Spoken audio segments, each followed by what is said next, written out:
Hola, ¿qué tal? ¿Cómo les va? Soy María Scherer, me da mucho gusto que estén aquí y hoy vamos a platicar con Javier Márquez. Javier es director de investigación en Buen Día y Márquez. Javier, muchísimas gracias por platicar conmigo para Latinos. Al contrario, María, un gusto estar aquí.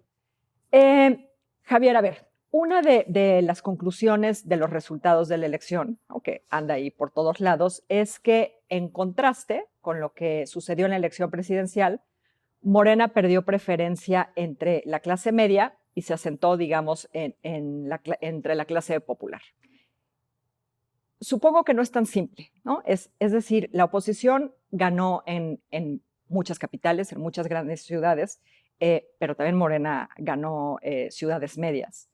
Y, y ese hecho no significa que toda la clase media está de un lado, ¿no? La clase media es muy vasta, es muy heterogénea. eh, entonces, Pues mira, María, empezaría por, creo que la lectura que se ha hecho de los resultados electorales tiene mucho que ver con el diseño institucional que tenemos en México.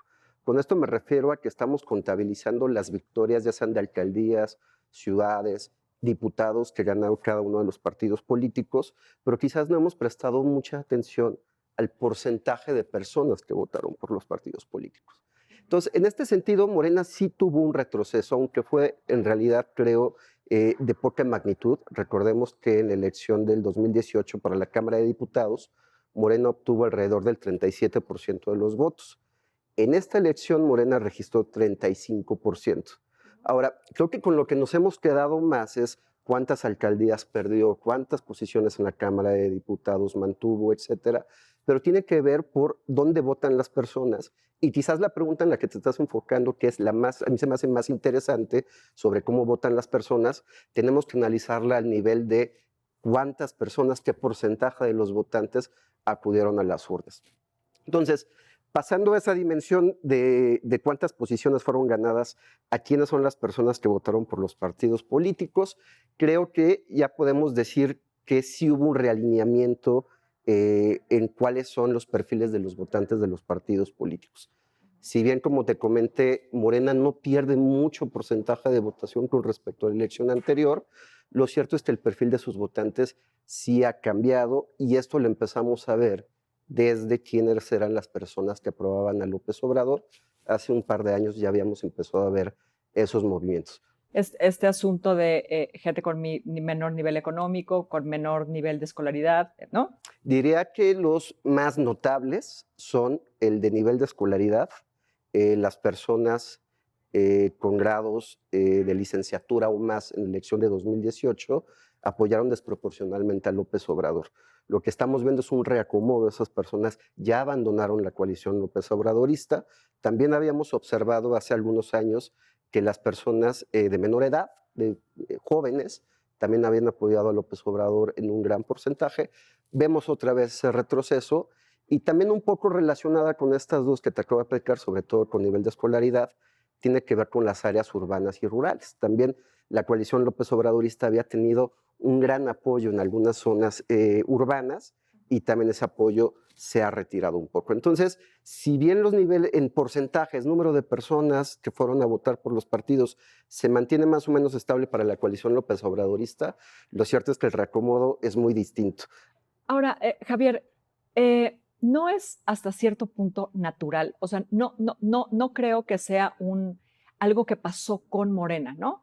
Eh, Estas personas que describes, ¿no? Que en parte son pertenecientes a la clase media, ¿no?, con cierto nivel educativo, con cierto nivel de ingresos, es, digamos, la población más crítica y es la que más fácilmente abandona a un partido u otro, ¿no?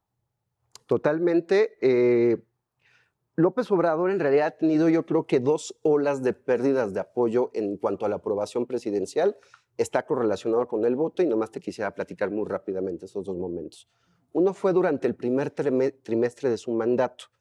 En realidad esa pérdida de apoyo eran apoyos que eran muy débiles, que al principio apoyaban a López Obrador, pero muy fácilmente y rápidamente le retiraron el apoyo. El segundo fue ya en 2020, también en el primer trimestre, donde ya empiezan a desertar coaliciones, la coalición un poco más educada, de mayor nivel de escolaridad del apoyo a López Obrador. Está también muy relacionado con lo que ocurrió con los eventos del movimiento feminista, etcétera, pero también empieza a tener desde antes mucha erosión ahí. Estaba cantada un poco, ¿no? Estaba un poco cantado, pero creo que pusiste el dedo en un tema clave. Existen algunas teorías, las principales de la pérdida de apoyo del presidente una vez que inició su mandato, que tienen que ver con las pérdidas de coaliciones pequeñas simplemente por el ejercicio de gobierno. Entre ellas, definitivamente, están los grupos de mayor escolaridad. Estos grupos probablemente pertenecen a una clase que algunos autores llaman clase creativa, que no tienen que ver necesariamente con la producción de bienes, sino estamos hablando de servicios de alta educación como profesores, maestros, mucha gente que trabaja quizás en consultoría, muchas personas que trabajaban en el gobierno. Digamos que muchas políticas de austeridad y de otro tipo de esta administración tuvieron un gran impacto, creo que en esos grupos, ¿no? Eso tiene que ver en cuanto a policy, a política pública. Quizás algunos fueron empujados de la coalición López Obradorista por temas de economía, cambios en la administración pública, pero también creo que empieza a haber un nuevo cambio en cuanto a valores, valores adquiridos o que estas coaliciones de votantes enarbolan, también creo que están empezando a chocar con el discurso López Obradorista, sobre todo en estos últimos días. Creo que el gobierno ha tenido una muy mala estrategia a la hora de enfatizar algo que no estaba sobre la agenda. Ahorita vamos a eso, no te me adelantes. Javier, este ejercicio crítico de estas coaliciones, como tú las llamas, en alguna medida supongo que son las mismas que en otros momentos han hecho que en las votaciones intermedias los presidentes pierdan porcentaje de votación. No siempre. Creo que destaca mucho el tema de López Obrador, porque en 2018 ¿A qué lo hace diferente, digamos? Logró armar López Obrador, creo que una amalgama de muchísimos sectores. La verdad es que el apoyo de López Obrador en cada uno de los jóvenes, incluso en las mujeres que habían sido más reacias a apoyarlo, alta escolaridad, etcétera, creció mucho y después tiende a bajar. Ahora, es distinto, por ejemplo, lo que ocurrió en 2015 con el PRI. El PRI sí mantuvo un nivel de apoyo de su base tradicional de apoyo, ¿no? No es que haya perdido mucho entre lo que ocurrió con Peña Nieto en su elección y después en la intermedia. Creo que más bien es mucho más notable con López Obrador por la cantidad y el tipo de coalición que tuvo en 2018. Okay. Si tuvieras que darle peso a estos factores, ¿no? de cambio en el voto de López Obrador, ¿qué tendría más peso? ¿El nivel socioeconómico, el nivel de escolaridad, el sexo, o el acuerdo o el desacuerdo con López Obrador? ¿O algún otro que se me escape? Bueno, creo que en estos momentos estamos observando en el electorado un realineamiento que no hayamos observado en muchos años. ¿Qué quiero decir con esto? No es sencillo que observemos que factores sociodemográficos de las personas contribuyan a definir cuál es su preferencia electoral. No es tan fácil observarlo y de hecho durante muchos años en la opinión pública en México lo que se decía es que los sociodemográficos no eran predictores de las preferencias electorales. Lo que estamos observando ahora es que sí tienen un peso mayor. Diría en estos momentos que la escolaridad, la edad y sexo en ese orden son los que están teniendo mayor peso. Pero estamos hablando de sociodemográficos, María. La verdad es que todavía escapa el poder predictivo de, por ejemplo, el apoyo a López Obrador. Obviamente es mejor predictor del voto por Morena que estos factores sociodemográficos. Pero no quiero desvirtuar el hecho de que sí ya estamos en un momento en el que los sociodemográficos parece que sí importan. Uh-huh. O sea, no es tan fácil o es muy simple decir o concluir que López Obrador perdió a la clase media, si no es tan fácil observar, como dices, que los sociodemográficos sean determinantes. Totalmente, y sobre todo porque creo que el término de clase media sí es un término que es muchísimo más difícil de definir. Tendríamos que poner el punto sobre la I sobre a qué nos referimos cuando estamos diciendo clase media. ¿Qué es así? Y creo, sí, bueno, estamos hablando de cerca del 40% de la población, ¿no? Y la diferencia entre las personas de menor ingreso y de mayor ingreso dentro de la clase media puede llegar a ser 4 o 5 veces la diferencia entre una y otra. Es decir, la clase media es sumamente heterogénea en términos de ingresos, pero quizás, María, la mayor heterogeneidad que encontramos en ese grupo también tiene que ver con valores o actitudes que tienen. La mayor heterogeneidad. Sin duda, Ujú. sin duda. Es más homogénea en cuanto a hábitos, ¿no? O aspiraciones, ¿no? Palabra que está. No estoy muy seguro si me refería a aspiraciones, pero sí existió siempre una gran tensión en el grupo de López Obrador en cuanto a algunas actitudes, como por ejemplo, si el gobierno debería de redistribuir la riqueza o la riqueza debería de distribuirse de acuerdo al esfuerzo individual de las personas. Esta pregunta que suele ocuparse para preguntar cuáles son los valores entre Estado y esfuerzo personal, siempre había generado una gran tensión en la coalición que llevó a López Obrador al poder en 2018. En este momento lo que estamos observando es que los que se están quedando en la coalición de López Obrador o los que llegaron nuevos a la coalición de López Obrador ya mantienen una actitud un poco más homogénea al respecto, porque creo que desertaron algunas personas que llevaban estas ideas, ¿no? También la verdad es que la idea de redistribución de la riqueza, María, había generado mucha tensión en la coalición de López Obrador de 2018. Quizás pensaríamos que siendo él el principal político en enarbolar la redistribución y programas sociales para los pobres, quizás pensamos que todos quienes lo apoyaban estaban de acuerdo en ese punto, y lo cierto es que no. Y en el ejercicio de gobierno puede ser que tenga un impacto, posiblemente fue lo que ocurrió en algunos lugares como en la Ciudad de México, pero ya tenemos una reorganización de las ideas en torno a las preferencias de los partidos políticos. La burocracia, ¿no? Como Sin decías, duda. porque en términos de la burocracia, pues sí, les quitaron dinero para repartir, ¿no? Y fíjate que Literalmente. está muy concentrado en la Ciudad de México. La gran parte de la burocracia especializada que puede ser, que diríamos que es la federal, pues vive aquí en la Ciudad de México. Y sí, como política pública en la austeridad, lo que hizo fue expulsar del el mercado de trabajo a esta clase creativa. Javier, ¿qué tan difícil ha resultado en otras elecciones recuperar a la clase media, ¿no? O a estas coaliciones dentro de la clase media? ¿Qué tendría que hacer Morena para recuperarlas? ¿No? ¿Qué dicen los datos? Pues creo que la principal es no poner sobre la mesa el tema. Creo que el apoyo a un partido político puede a grandes rasgos definirse en torno a 3 ejes.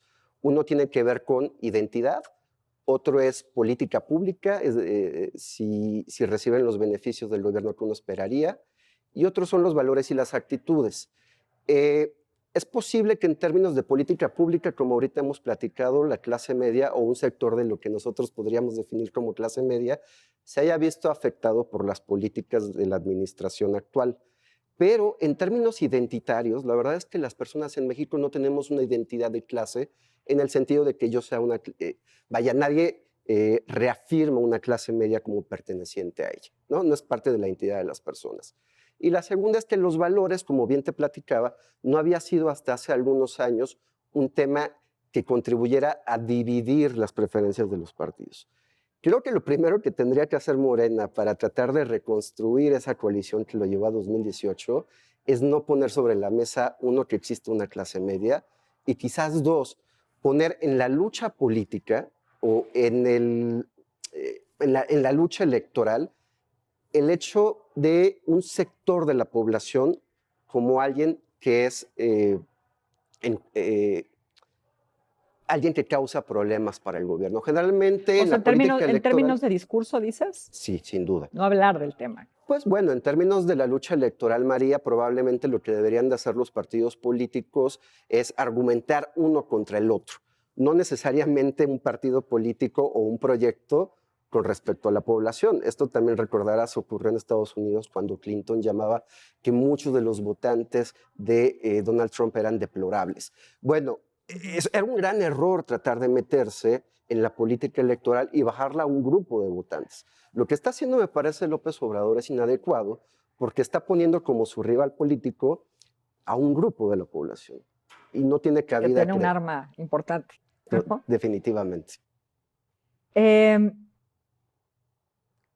Javier, ¿qué tan determinante, ¿no? Si no podemos agruparla, ¿no? En términos de intención de voto, a la clase media, ¿qué tan importante es para el resultado final de una elección? O sea, ¿es determinante? ¿Es quien más vota la clase media? ¿No? No, quizás en patrones de participación también es muy heterogénea. Quizás muchas respuestas de las preguntas que me estás haciendo son frustrantes porque no podemos ser tajantes en algo. Pero No, mira, es lo que me gusta. O sea, hablar de la clase media, ¿no? En términos de voto, totalmente, en más términos, pues, pero es totalmente. muy complicado. Totalmente. Bueno, en términos de participación parece ser que en algunas regiones del país, creo que la Ciudad de México es un gran ejemplo, Ujú. la participación sí estuvo muy relacionada con niveles de ingresos y de educación, que son dos indicadores muy cercanos a la clasificación de la clase media. En otros estados del país no ocurre así. Ahora, pero la pregunta es si es decisiva. Claro, yo creo que el primer aspecto que hemos de considerar cuando nos preguntamos si un grupo es definitivo o no para una elección tiene que ver con su tamaño. Y la clase media, definida en términos muy amplios, tan 40%. amplia es que definitivamente es decisiva en cualquier elección, ¿no? Eh, Diría, ¿qué es lo común, qué es lo más común a lo que puede apelar un político para ganar el favor de esos electores de la clase media? Yo diría un poco que va por el lado de actitudes y quizás algunas políticas públicas. No creo que el gobierno vaya a cambiar en términos de políticas públicas lo A que qué te sigue. refieres con actitudes? Del partido hacia el No, actitudes como valores, María. valores. Esto lo que hayamos platicado sobre si el esfuerzo individual debería de ser recompensado, sobre la redistribución, qué papel debería de jugar en nuestra política, en nuestro país. Entonces, creo que esos elementos deberían o retirarse de la discusión pública para un partido político. Lo estoy diciendo de manera estratégica, María. Ujú. Si un partido político quisiera ganar votos y esos temas dividen tu coalición, lo último que deberías de hacer es exacerbar en el discurso eso, ¿no? Y en términos de política pública, dudo mucho que el partido en el poder cambie alguno de los elementos que lo están haciendo muy distinto de los demás. Sí, entonces lo que el presidente hizo fue básicamente darse un balazo en el pie, pero las declaraciones que hizo ya las hizo. Esa parte, digamos, de la clase media cuyos valores coinciden con los del presidente y su partido, ¿a esa no la ha perdido o a esa la puede recuperar más fácilmente?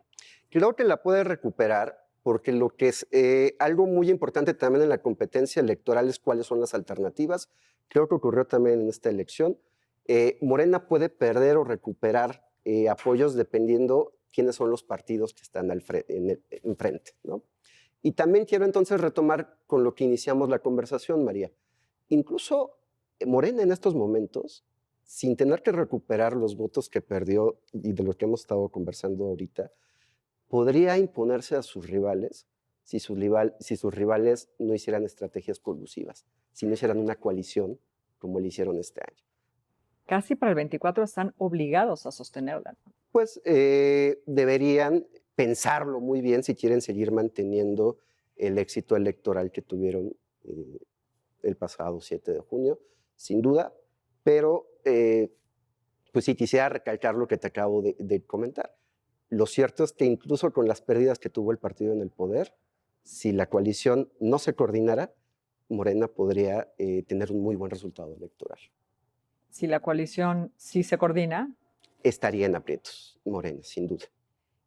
Javier, en el Distrito Federal, ¿no? Como sabemos, se votó más, ¿no? Más copiosamente en alcaldías donde votó la oposición y se dejó de votar o se votó menos en las que votaron mayoritariamente por Morena, ¿no? O sea, sucedieron ambas cosas.